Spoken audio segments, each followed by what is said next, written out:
Bismillahirrahmanirrahim. Perkenalkan, nama saya Ahmad Mukhalis Abrar.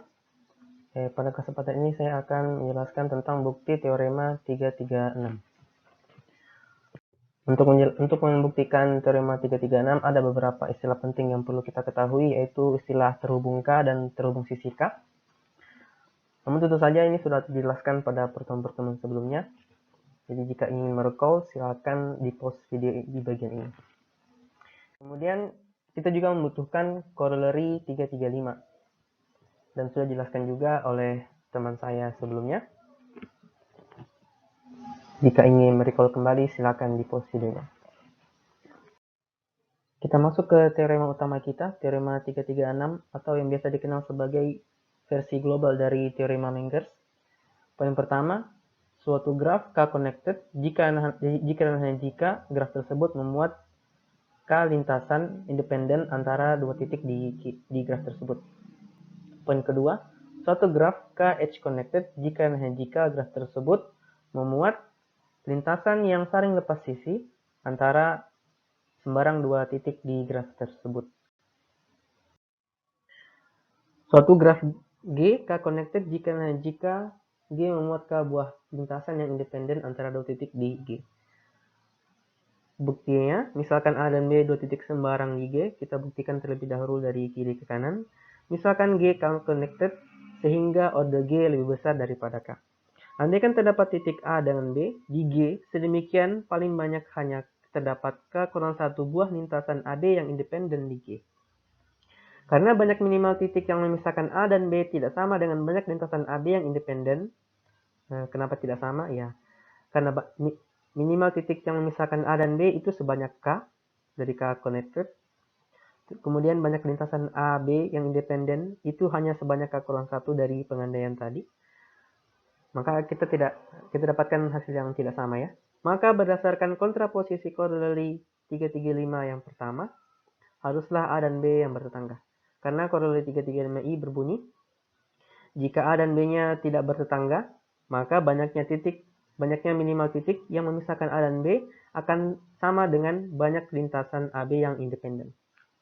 Oke, misalkan G aksen adalah graf G yang dibuang sisi AB-nya.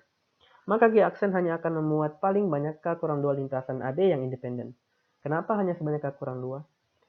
Dari pengandaian tadi, kita tahu bahwa sisi AB adalah termasuk dari salah satu K kurang 1 buah lintasan AB yang independen. Maka kalau dibuang AB-nya, lintasan independen itu tersisa K kurang 2, karena sisi AB-nya dibuang. Sehingga dari corollary 335I, kita dapat memisahkan A dan B di G aksen dengan suatu himpunan X, subset dari himpunan titik di G yang memuat paling banyak K kurang 2 titik. Nah, kenapa paling banyak K kurang 2? Ya karena lintasannya juga paling banyak K kurang 2.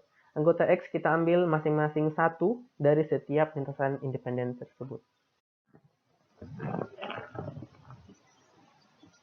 Jadi kita bisa lihat konstruksinya supaya lebih jelas. Awalnya G-nya seperti ini. Kita misalkan G-nya tadi K connected. Kemudian kita andaikan sembarang titik misalnya A dengan B, itu hanya memuat K kurang 1 lintasan independen. Paling banyak K kurang 1 lintasan independen. Berdasarkan kontraposisi corollary tadi, haruslah A dengan B-nya bertetangga. Kemudian kita definisikan G aksen, yaitu G kurang AB. Kita buang sisi AB-nya, maka lintasannya hanya tersisa K kurang 2 lintasan. Kemudian X-nya, atau pemisah antara A dan B-nya, kita bisa ambil masing-masing dari setiap lintasan tersebut. Jadi misalnya satu lintasan yang pertama kita ambil titik yang pertama, seterusnya kita dapatkan himpunan titik yang kardinalitasnya K kurang 2. Karena order G lebih besar daripada K, maka setidaknya terdapat satu titik P sehingga P tidak termuat pada X gabung A, B. Ya, kenapa? Karena kan kita tahu X itu paling banyak memuat K kurang 2 titik. Terus ditambah dengan titik lagi, jadi sisanya K. Tapi karena G-nya itu K connected, maka order G-nya harus lebih dari K. Maka setidaknya ada satu titik lain di luar X gabung A, B. Kemudian karena G aksen terhubung, ya jelas ya, walaupun AB-nya, sisi AB-nya kita buang, masih ada lintasan lain yang menghubungkan A dengan B, maka X juga memisahkan V dengan salah satu dari A atau B di G aksen. Tanpa kehilangan perumuman, misalkan X memisahkan V dan A di G aksen. Akibatnya, X gabung B yang tidak lain adalah himpunan yang memuat paling banyak K-1, juga K-1 titik, juga memisahkan V dan A di G. Hal ini akan mengakibatkan kontradiksi. Tadi kita misalkan A dengan V-nya terpisahkan oleh X di G aksen ya. Nah, ini kan kalau di G aksen.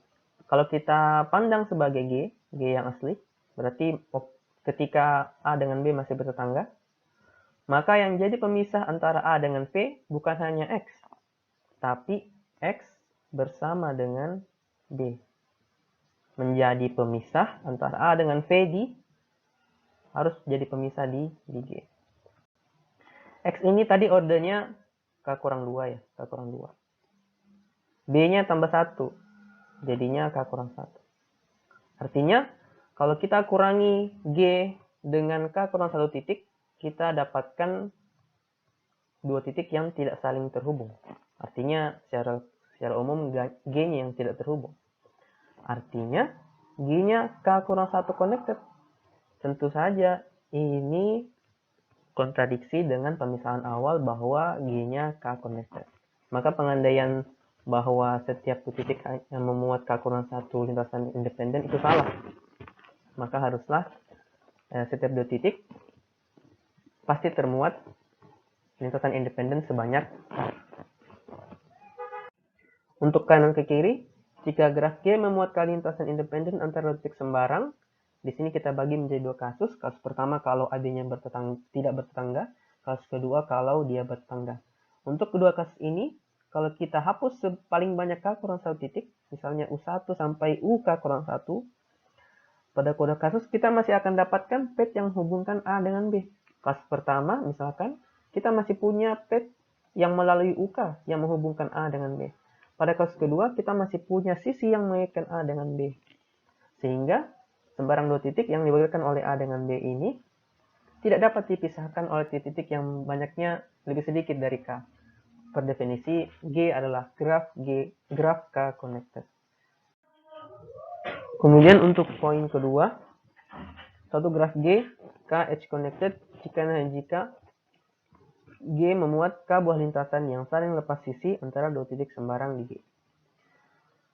Untuk membuktikannya kita butuh koreli 335 bagian kedua, yaitu minimal banyak sisi yang memisahkan sembarang 2 titik di G akan sama dengan maksimal banyak lintasan saling lepas sisi atau edge disjoint antara 2 titik tersebut.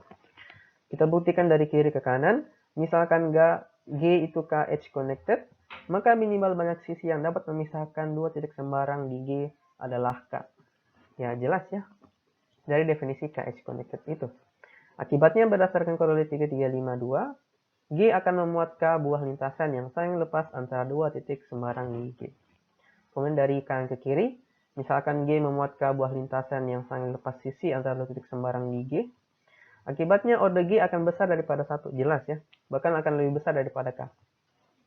Dan berdasarkan koreli 3352, minimal banyak sisi yang memisahkan 2 titik sembarang di G juga sama dengan K. Nah, ini adalah definisi langsung dari G merupakan K edge connected. Referensi yang kami gunakan adalah buku ini. Terima kasih. Assalamualaikum warahmatullahi wabarakatuh.